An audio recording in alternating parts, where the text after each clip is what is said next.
Hey, how's it going? It's Marco here. So I'm going to try my best to do this in one take. This RTG episode is going to be a little bit different in style compared to the previous ones because most of the footage that I got from this first weekend league, I somehow in OBS had the audio input somehow was like muted, and I don't remember ever touching that button, so I'm not sure why it was muted out of nowhere or what exactly happened with that. But I've still gathered some of the gameplay footage, so we'll see it in the background here. What I thought I would do while the gameplay is playing in the background is talk about a few different topics within EAFC 24. The last few videos I've put out have been purely gameplay videos, trying to make them more entertaining, some good background music, put in some fun highlights, and my live reaction obviously to those highlights. I'm going to explore probably different videos over time, but today be a bit of a talking video on top of this. So without further ado, I made a couple notes on which topics I want to cover in this period of time, and yeah, I'll just talk. So if you wanted to rewind and pause near the beginning and see my current team, you'll notice it is kind of reflective of the fact that it was the first weekend league. I got very lucky in packing an untradeable Gerard. I will say, I tried to keep this Gerard on my team for as long as possible. As of making this recording, he's not in the team anymore. He was the worst player of the starting 11 you see at the beginning of this video, and you will see later once the gameplay footage is done. Steven Gerrard, the value he adds to the club is purely chemistry based, and he offers extremely little in game, I'll be honest, compared to all those gold cards you've seen. It's a sad reality. Usually, I don't know, I won't really go too much into that. It is what it is. Speaking of icons, this guy has Schmeichel, which is actually a very good icon. I've heard very good icon this year. Each weekend league, you're going to see the team naturally progress. You're going to see the upgrades I'm making. I'll talk a bit more about that in intros and outros of future episodes. But I will say that the upgrades have been going quite well. And I do also want to say, in 2 weekend leagues from this one was arguably the craziest weekend league I ever had, including all of last year, which was again the only other year that I played this. And we got the best rank ever that I've ever gotten, and in a pretty cool fashion. So if you're interested in that, I would actually recommend subscribing if you want to check that out, because it will be a really good video. I believe I'm going to make it as good as possible, and the actual result is awesome for this RTG. Speaking of an RTG, I want to just gloss over my RTG philosophy and what it means to most of the community, and why I think it's actually important to run an RTG for a couple main reasons. So for anyone playing this game, you know what a RTG is. It's a road to glory, and generally speaking, it's supposed to be a no money spent progression through the year of Ultimate Team. And that's what we do here. The only FIFA points we use, or the EAFC points I should say, that we use are the 4,600 that you get for buying the Ultimate Edition, which practically everyone who plays Ultimate Team buys that edition of the game. So that's totally understandable. Some people even go further and they waste those points, and that's cool. I respect that. For me, for us in our RTG, I just feel like, you know what, I don't want to put myself at a disadvantage, so just use those points, but don't buy outright points on their own at all. Don't buy any store packs, etc. And that's how we run this here. And there's 2 main reasons why I think that's important, okay, and I think it's actually crucial. Number 1, when you pay any amount of money for points in the game, you're basically giving your money to EA, Electronic Arts, and you're basically saying, I support your game above and beyond the purchase price, and you keep doing what you're doing. Now, for those of us who play this game, the community understands that fundamentally the game has significant flaws, and EA basically enables a very toxic environment within the game. So you'll notice a percentage of the player base is toxic. And although it's up to the individual to choose whether or not they'll be a toxic person, there's still this important factor that EA facilitates a lot of toxicity in the game. And it's unfortunate because the game could be a lot better. So in my mind, I believe the game should be a lot better. I think EA should have held themselves to a much higher standard. And from what I listened to from other creators, let's say, from what I understand about how FIFA has progressed, and now it's EAFC for the first year, but how this franchise and this game has progressed over the years, it could have been a lot better at this point, but because of EA probably choosing to completely sell out and only focus on profit and the store packs and certain aspects of their game and neglecting more important aspects for the benefit of the player base, EA chose for their game to go in this direction. And for that reason, I don't believe it's worth supporting that sort of company that makes those kinds of decisions to sacrifice the enjoyment of the overall player base purely for their own profit. Now, I understand why they do it. I understand why someone would care purely about profit versus their customers. I don't agree with it though, right? So although I understand why someone could think that way, I don't agree with that philosophy. So I will never spend actual fiat currency on this game.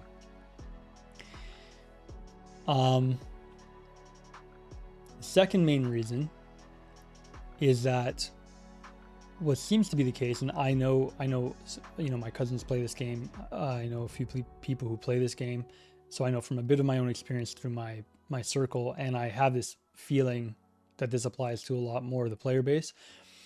When you pay for store packs, you're giving yourself a slight advantage in terms of your team's quality, right? Now, chances are it's not going to make much of a difference in terms of your overall performance. You're going to win and lose about the same percentage of games, right? If you didn't improve in terms of your in-game abilities, but your team improved a little bit, cool, it won't matter that much. So, by the way, this is a loan Ronaldinho for anyone who forgot that we got a lot of games of icon loans. Maybe partway through, I wasn't paying too close attention to the background here.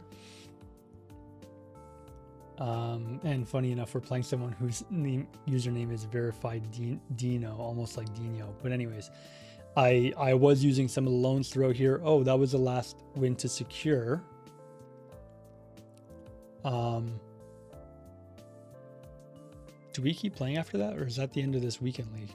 Because what you'll see here is we got rank 5 on our first weekend league. I think it's respectable.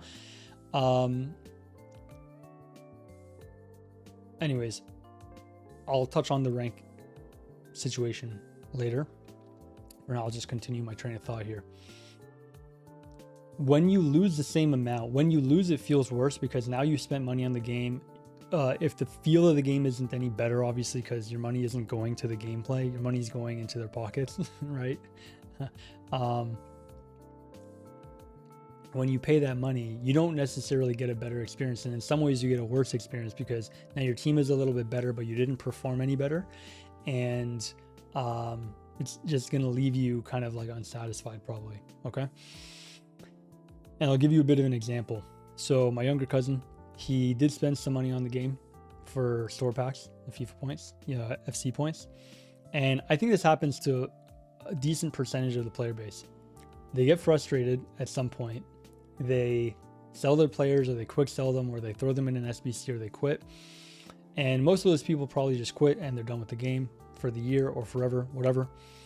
In my cousin's case, he decided a couple weeks later to start playing again from scratch. And that means like you wasted the money you gave to EA, first of all. And then he's actually getting more joy out of the game now that he started from scratch. And I think part of that is because it feels more like your team, and it feels a little bit more like you're starting from the ground up, and you have a better connection to your club when you're not spending the extra money on trying to improve the club. There's something psychological there, and I think it's hard to describe perfectly, but it's very real. And maybe some people get a kick out of like spending a ton of money on the game and trying to get a better team and then beating maybe a few more people per week. That's fine. I just think it's not the right way to approach the game. That being said, I want to touch on a couple other things while you see in the background what the team was. So I'll touch on this really quickly. We did get rank 5, but in 2 weekend leagues from now, from this video, it is a crazy journey and a crazy result as far as I'm concerned. So I think you'll enjoy that. Really quick, I want to touch on my philosophy towards SBCs and coins. Here, what I was originally talking about was the performance of each player. So you know what? I'll do that now. Really quickly, again, Steven Gerrard was the worst player on this team, but he helps a lot for chemistry, and I really liked Messi, and I've actually used him for multiple weekend leagues since then. Not everyone, but multiple.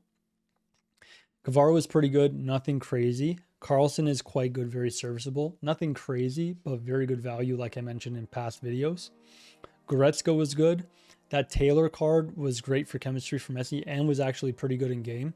I packed Alaba untradeable, so I would often put him in right away to have on 0 chem as my second CDM along with Goretzka. Davies is a beast. Omre Chan is very good. Bremer is very good. And gold Lorenzo, Di Lorenzo, I should say, is very good. Chesney is actually amazing as well. Most people probably never really use Chesney, but he's very good. As far as the first weekend league goes, this team was very good. Gerrard, worst player on the team, but best for chemistry. So, with a couple minutes left, I'm going to end this video soon. I want to go over a couple quick things. One, my philosophy towards SBCs is this. I try to be pretty selective with which SBCs I go for. In future videos, you will see the few SBCs that I did that made a meaningful impact to my team. I don't really believe in doing gamble packs personally. I know they're fun for people. Cool, to each their own.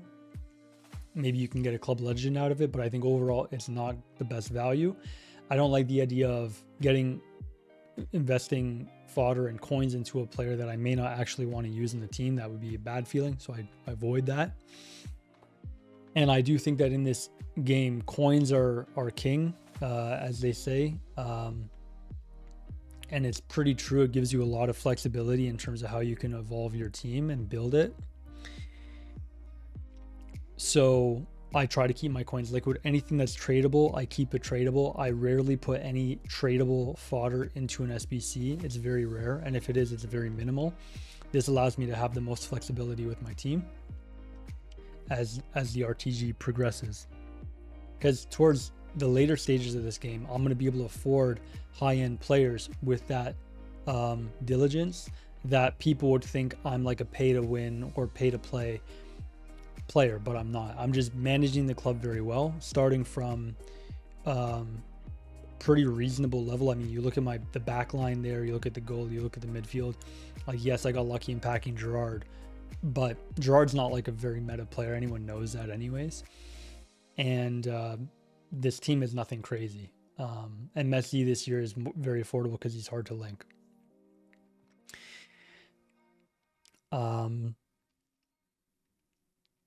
And you know what? I'll save a couple other topics for another time. I think I might just leave it there. I will say, last thing I'll say is I have gotten way more lucky, I'd say, way more fortunate this year in terms of pack luck compared to last year. The whole of last year, I got very little in terms of good cards. I don't even remember getting any meaningful super meta tradable or untradable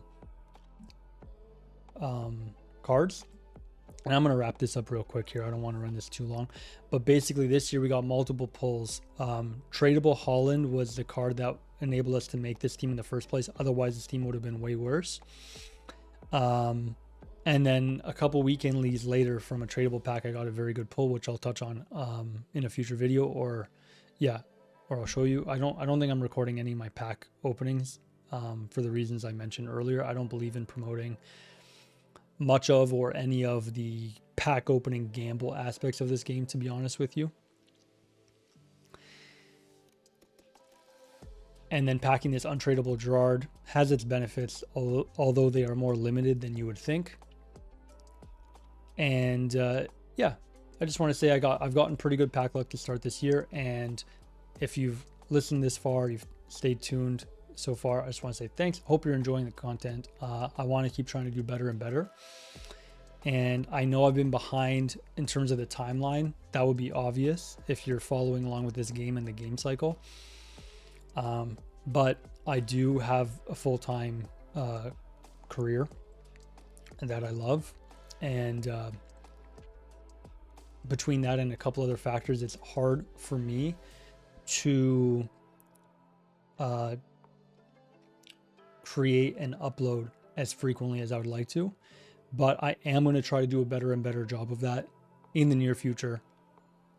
So thanks for tuning in. If you have any questions or comments or anything like that, any tips as far as things you'd like to see or things you'd recommend me looking into, whether that's from the content creation side or gameplay side, or you have a question or a tip about a certain player that you like or something like that, or you're wondering my experience of any given player, those kinds of things, I would be happy to communicate with you in the comments. If you could, you know, as they say, a thumbs up is cool, a like on the video is cool, but part of me doesn't even want to say those kinds of things. But it is appreciated if you do. Comments are very much appreciated. And I think with YouTube, the number one thing is watch time. So if you just tune in and you want to communicate with me, I would be happy to. So far, the comments have been purely positive or neutral, which is cool. So I'm always happy to connect with you who make any comments. With that being said, I'm going to end this here. As you'll see, I sold a couple players to get ready for the following week, and we'll get into more of that in the next episode. With that being said, as always, take good care of yourself, take care of your health and those around you, and I'll see you in the next episode. All right, peace.